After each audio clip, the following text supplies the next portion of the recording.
Korang tengoklah bilik ni. Penuh dengan barang kiri dan kanan. Okay, dengan segala buku, dengan segala barang-barang aku lah. So, ini dia bilik store aku. Tempat aku letak barang. Tapi untuk tahun 2026 ni, aku planning untuk transform bilik ni kepada fully bilik gaming dan untuk workstation aku lah. And then tempat aku lepak santai di sini. Okay, so korang rasa aku mampu?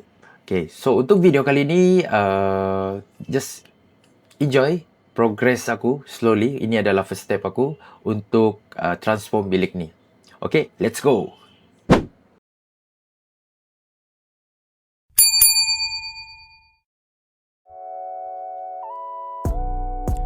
Selama bertahun-tahun, bilik ni cuma tempat simpan barang yang kita dah tak nak guna, dan berhabuk, gelap, dan jujurnya bilik ni tidak ada apa-apa. Just store, tempat letak barang. Tapi bagi aku, setiap kali aku lepak dalam bilik ni, aku nampak something yang lain lah. Aku selalu impikan satu ruang khas, tempat untuk aku fokus, tempat untuk aku buat konten, dan tempat untuk aku escape sekejap lepas penat kerja. Kali ni aku nekat, aku nak transform bilik store yang kecil ni jadi fully bilik gaming impian aku dan workstation aku.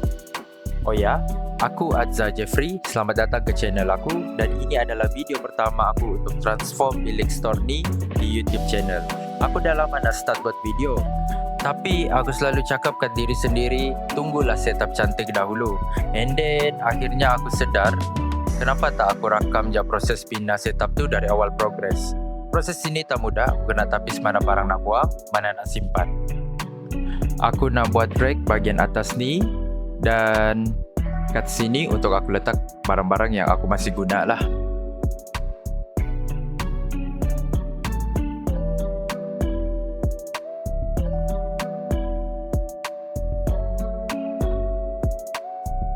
Alright, rack dah settle. Okay, yang ini besar sedikit, so aku just buat yang simple lah.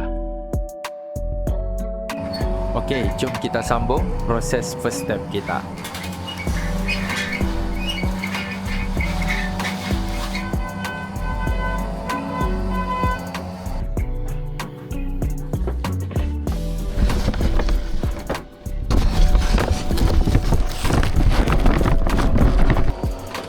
Okay, so barang kita kena kemas satu-satu. Let's go.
Alright guys, so beberapa benda sudah settle, especially barang-barang yang di bawah tadi. Okay, aku dah kemas dah, then aku susun ke atas lah. Ke atas rack ni, sebelah sini dan sebelah sini lah. Okay, so at least di bahagian bawah ni ada ruangan. And then, di belakang aku ni aku dah pasang dah. Okay, so memandangkan video kali ini aku shooting pada bulan Ramadan. So aku rasa ini saja. Stay tune untuk next video. Alright?